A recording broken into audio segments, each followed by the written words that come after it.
popularized the pier for locals and tourists alike.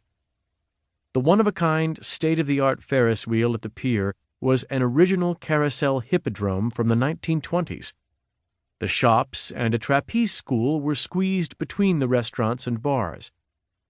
The west end of the pier was a popular spot for anglers, but that night belonged to the tourists in town for the Rose Bowl, and there appeared to be an equal number of Texas burnt orange and Michigan maize and blue in the crowd. The Rose Bowl was known as the granddaddy of all the bowl games and had become an annual event he photographed for Sports Illustrated. He had decided to add some behind-the-scenes pictures that year of the University of Texas football team's preparation for the big game. Brad had a special connection to Austin and the University of Texas because not only was he an alumni member, he had spent most of his youth at a summer camp in the hill country west of Austin. The Lone Star State held a special place in his heart, and had his ex-wife and daughter not lived in California, he most certainly would have lived there. Next, he called his friend Anthony. Brad had met Anthony while they were both working with a program to help inner-city residents cope with the gang life in Los Angeles. Anthony had lived in Nickerson Gardens his entire life and had made a name in the music business as a talented rap and hip-hop producer. Brad's interest in music and respect for Anthony's talent had risen to the point that he had partnered with him in developing a few new artists.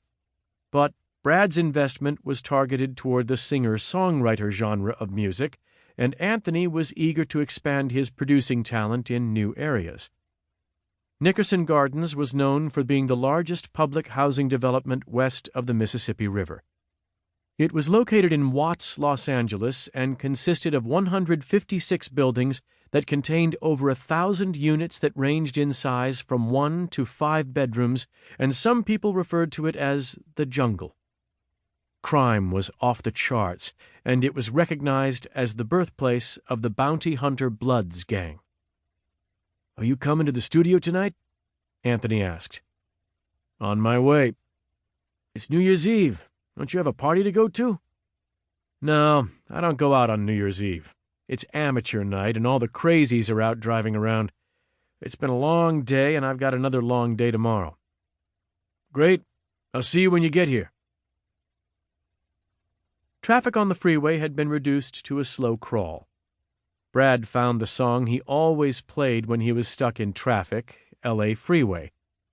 It was a song he first heard in college by an Austin singer-songwriter named Jerry Jeff Walker, who was best known for having written the classic song Mr. Bojangles. He turned up the volume to avoid road rage and pass the time. When the next song that played was Sting's "Why Should I Cry for You," Brad's mind shifted from the L.A. traffic to an old friend and mentor, Willie Leftwich. Willie had profoundly influenced his life from the time he was 10 years old. But his most recent memory of Willie was from a hot day in Texas that past August when Brad attended his funeral. It was a day he would never forget. August 11th, 2004, Houston, Texas. Dr. Nancy Leftwich Dewey's house. Brad sat in what had been Willie Leftwich's last bedroom and studied all the photos that covered the walls. Willie had moved in with his daughter in Houston after life had finally slowed him down when he reached his late 70s. He was 83 years old when he died on August 7th, 2004. Brad was 10 years old when he first met Willie at the summer camp outside Austin in 1975.